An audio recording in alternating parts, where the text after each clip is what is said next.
కేసీఆర్ మన నెత్తి మీద మోపిన అప్పుకు ఇవాళ పోతే మిగిలిన 5,500 కోట్లు ప్రతి నెల ఆదాయం ఉంటే ఎన్నో రకాల ఇబ్బందులను ఎదుర్కొని కడుపు కట్టుకొని అవినీతిని నిర్మూలించి రూపాయి కూడబెట్టి ఇవాళ రైతు రుణమాఫీ చేస్తే మమ్మల్ని అభినందించడానికి నీ మనసు లేదు కానీ ఈరోజు మమ్మల్ని శాపనార్థాలు పెట్టే ప్రయత్నం చేస్తున్నారు.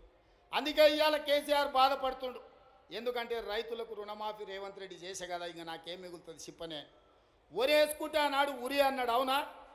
ఒరేసుకుంటే ఉరేసుకున్నట్టే అని కేసీఆర్ ముఖ్యమంత్రిగా మాట్లాడిండా లేదా? అలాంటి చంద్రశేఖర్ రావు ఆయన 150 ఎకరాల ఫామ్ హౌస్లో ఒరేసుకుంటే ఆ వివరాలన్నీ బయటపెట్టి బండారం బయటపెట్టి బండకేసాయల్లో కొట్టిన. ఇవాళ బాజాబ్తా తెలంగాణ సమాజం 66 లక్షల ఎకరాలల్లా 1,53,00,000 మెట్రిక్ టన్నుల వరి ధాన్యాన్ని స్వతంత్రం వచ్చినప్పటి నుంచి ఈ రోజు వరకు ఏ రాష్ట్రం, ఉమ్మడి రాష్ట్రం ఆంధ్రప్రదేశ్లో కూడా 23 జిల్లాలు ఉన్నప్పుడు కూడా ఇంత పంట రాలే.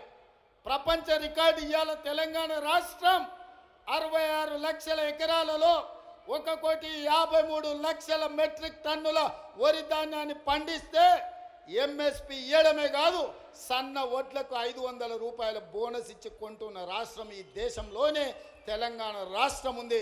రైతులను ఆదుకున్న ప్రభుత్వం ఇందిరమ్మ రాజ్యంలో ప్రజా ప్రభుత్వం అని నేను చెప్పదలుచుకున్నా. ఇవన్నీ కోల్పోయిన టాన్ కేసీఆర్ని అడుగుతున్నా, నీ దుఃఖమేందో నీ బాధ ఏందో నువ్వు చెప్పింది నిజమైతే రా అసెంబ్లీలోకి రా, చర్చ పెడదాం. తారీఖు నిర్ణయించు చంద్రశేఖరరావు, ఏ రోజు చెప్తావో ఏ సమయం చెప్తావో ఆ రోజు అసెంబ్లీ పెడతా రా. నువ్వు ఓడితే ఇంట్లో పోయి బంతవా? రాహుల్ గాంధీని చూసి సిగ్గు తెచ్చుకో. 3 సార్లు ఓడిపోయినా ప్రతిపక్షం ఉండి కన్యాకుమారి నుంచి కశ్మీర్ వరకు 150 రోజులు 4,000 కిలోమీటర్లు మండు టెండల్లో మంచు కొండలో పాదయాత్ర చేసి ప్రజలకు అందుబాటులో ఉన్నోడు అంటే బాధ్యతాయుతమైన ప్రతిపక్ష నాయకుడు.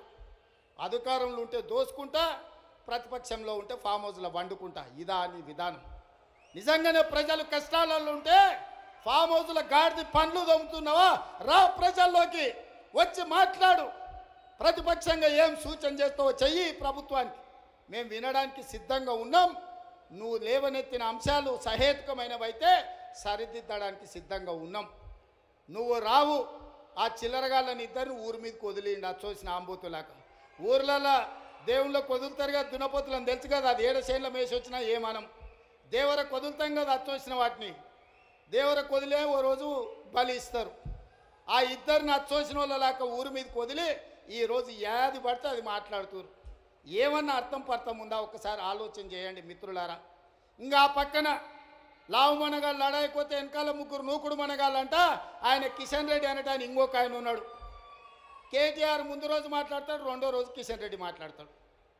మనం గుజరాత్లో Sabarmati river development front Modi గారు అభివృద్ధి చేస్తే సప్పట్లు కొడతాడు. మా మోడీ చూడు గుజరాత్లో గొప్పగా చేసిండని.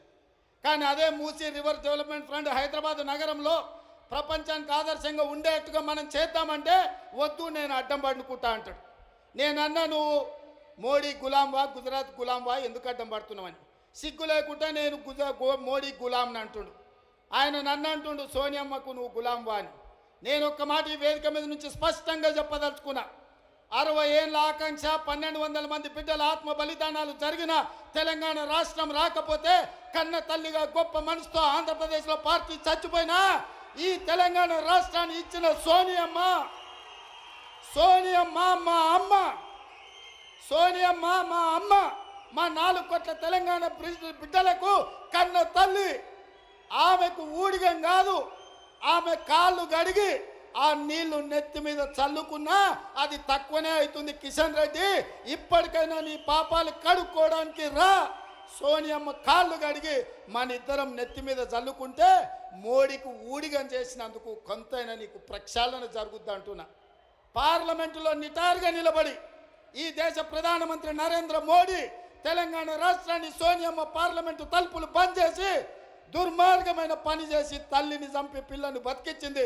తెలంగాణ రాష్ట్ర ఏర్పాటునే అపహాస్యం చేసిన నరేంద్ర మోడీ తెలంగాణ ద్రోహి. అలాంటి తెలంగాణ ద్రోహికి నువ్వు బానిసవై గులామువై నువ్వు గుజరాత్ పోతే నువ్వు గుజరాత్ పోయి గార్దులను కాసుకో కిషన్ రెడ్డి. ఈ తెలంగాణలో ఒక్క నిమిషం కూడా నీకు ఉండడానికి అర్హత లేదని నేను చెప్పదలుచుకున్నా. ఇన్ని రోజులు నువ్వు అంటే గౌరవ మర్యాద ఉండే, అందుకే మాట్లాడేటప్పుడు ఆచితూచి మాట్లాడేటోని కిషన్ రెడ్డి గురించి. కానీ కిషన్ రెడ్డి మీద ఉన్న గౌరవం నాకు 100% పోయింది.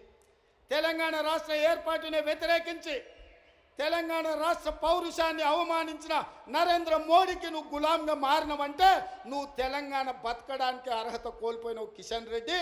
తట్టపెట్ట సర్దుకొని నడువు గుజరాత్కు, నువ్వు ఆన్ని పోయి గులాంగిరి చేసుకో.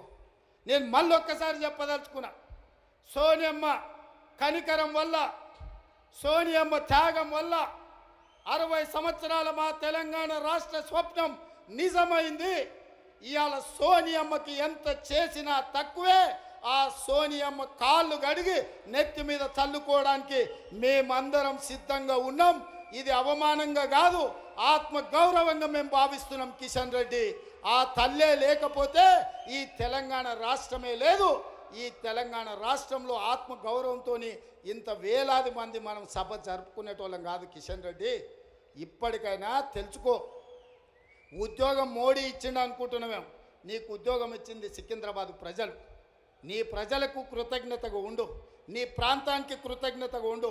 నీ ప్రాంత ఆత్మగౌరవాన్ని కాపాడలేనోడు ఇవాళ కాలేజీ ఉండుంటే ఈ కిషన్ రెడ్డిని, ఈ కేసీఆర్ను పొలిమేరలు దారి వరకు ధర్మమని చెప్పుండేవాడు. మనవాడే ద్రోహం చేస్తే పాతరేయండి, పక్కవాడు వస్తే పొలిమేరలు దాటించండి అని. ఇవాళ మిమ్మల్ని పాతరేసినా కూడా తప్పు లేదు కాలేజీ స్ఫూర్తిగా. చివరగా జయశంకర్ గారు 10 ఏళ్ళు కేసీఆర్కు సిద్ధాంతకర్తగా జయశంకర్ సార్ పేరు చెప్పుకున్నాడు. చివరికి ఆయన సొంత ఊరు అక్కంపేటను కూడా రెవెన్యూ విలేజ్గా చేయలే.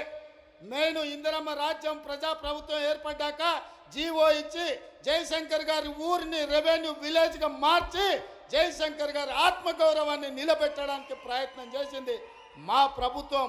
ఇదా తెలంగాణ కోల్పోయింది? చంద్రశేఖర్ రావు, నేను నిన్ను అడుగుతున్నా, ఆడబిడ్డలకు ఉచిత బస్సు ఇస్తే తెలంగాణ కోల్పోయిందా? ఆర్టీసీ డ్రైవర్లతో ఇందిరా పార్క్ దగ్గర ధర్నా చేపిస్తావా? నీ కొడుకు ఆవారగాన్ని ఆడికి పంపించి వాడు కాకేంగ్ చేసుకుంటాడు. వాడు రామారావా నాకు అర్థం కాలే.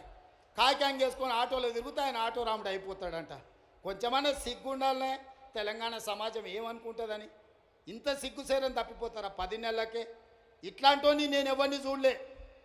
ఇవాళ అందుకే ఈ వేదిక మీద నుంచి మీరిచ్చిన ప్రభుత్వం ప్రజాప్రభుత్వం ఇందిరమ్మ రాజ్యంలో పేదల సంక్షేమం కోసం పనిచేస్తున్నాం. ఏ గడ్డ మీద నుంచి పోరాటం మొదలుపెట్టినామో అదే గడ్డ మీద సంవత్సరం పూర్తి చేసుకున్న